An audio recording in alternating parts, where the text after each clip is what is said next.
And I'm joined now by Senator Al Franken, Democrat from Minnesota and member of the Senate Judiciary Committee and a key player in the wild series of events this week. Senator Franken, you sit, as we said, on the Senate Judiciary Committee. Do President Trump's claims to you have any basis in fact? No, not that I can see. I mean, as you said in your opening interview, that he said this is he claimed this is fact. I think this is just a distraction to distract from this very, very serious interference by a foreign power on our democracy, and the question of whether Trump World, his campaign, his business associates had anything to do with it and colluding with them. So I think he's just distracting, as he tends to like to do. And what you're referring to, the reason I'm here, is that when I asked then Senator Trump, now Sessions, then now the Attorney General, about revelations that members of the campaign had met with the Russians, what he would do as Attorney General with that, instead of answering my question, he just said flatly he had not met with the Russians. And that turned out not to be true. And this is now another... How would you characterize that? You've had a couple of days to think about it. I know you said at best it was misleading. Right. Did he lie? You know, I'd like to... I've called for him to recuse himself even before this incident. I haven't called for him to resign, but he needs to answer some questions. For example, he said at his press conference that if he had just thought about it for a moment, if he had taken his time, he would have said that he had met twice with the Russian ambassador. He had 7 weeks to say that. He was testifying under oath to the American people, and he said something that just wasn't true. But he had 7 weeks after that confirmation. But I want to go back to it, and you know, words matter. Did he lie? Well, lie is knowingly telling an untruth.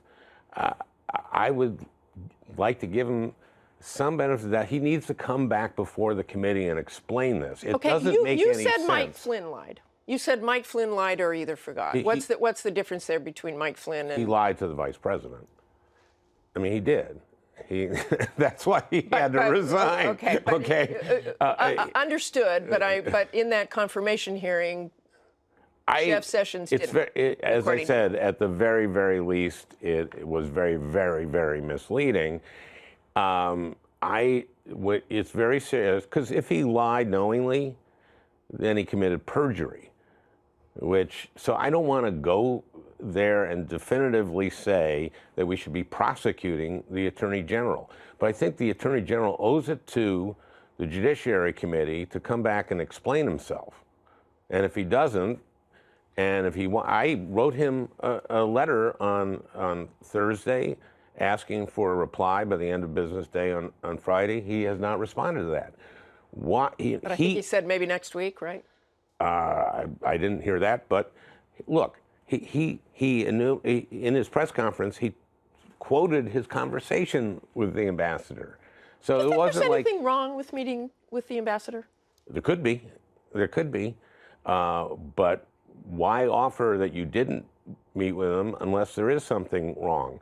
And look, this is about, did people in the Trump campaign or his business associates, the whole world surrounding Trump, did they collude with the Russians to attack our democracy?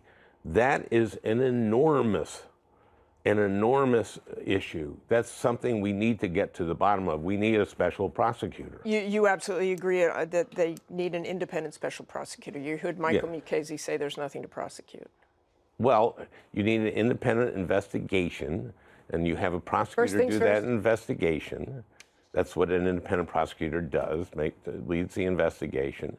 Because right now we have a large number of people in the Trump campaign, his business associates, who were dealing with the Russians at the same time that they're hacking and then releasing information. And not only that, they had hundreds of trolls putting out disinformation, fake news, messing with Google's algorithms so that if you Googled anything about Russia, what you saw was stuff from Russia Today and from Sputnik. This was an attack on the United States. And the question is, and it's beginning to look more and more like we certainly have to investigate this, that the Trump campaign was in league with them. And what do the Russians have on Donald Trump? Well, why won't he release his taxes? I want to just very quickly here, James Clapper, the former director of national intelligence, just said on Meet the Press, there was not a wiretap of Trump Tower, and he would know that. So just your reaction to that and having the president tweet the way he did. My reaction to that is, of course, there wasn't. And the president asserting, like in your first interview, he said this was a fact. And anyone who knows, I'm on the Judiciary Committee, we do look at this intelligence stuff. You have to get a FISA order in order to do something like this. And you would know? No. Would I know?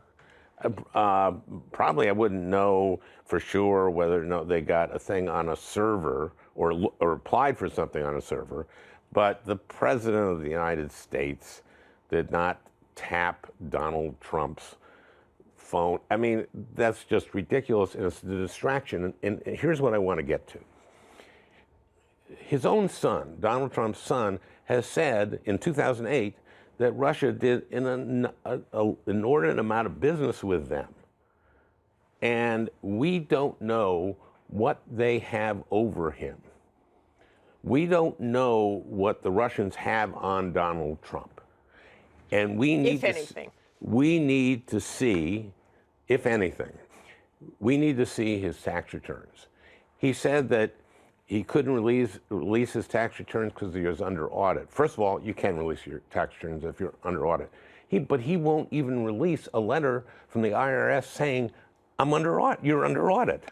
That's easy to do. I think they've said those tax returns are not going to be forthcoming. We're going to have to leave it there, but I thank you very much for joining us, Senator Franken, this morning.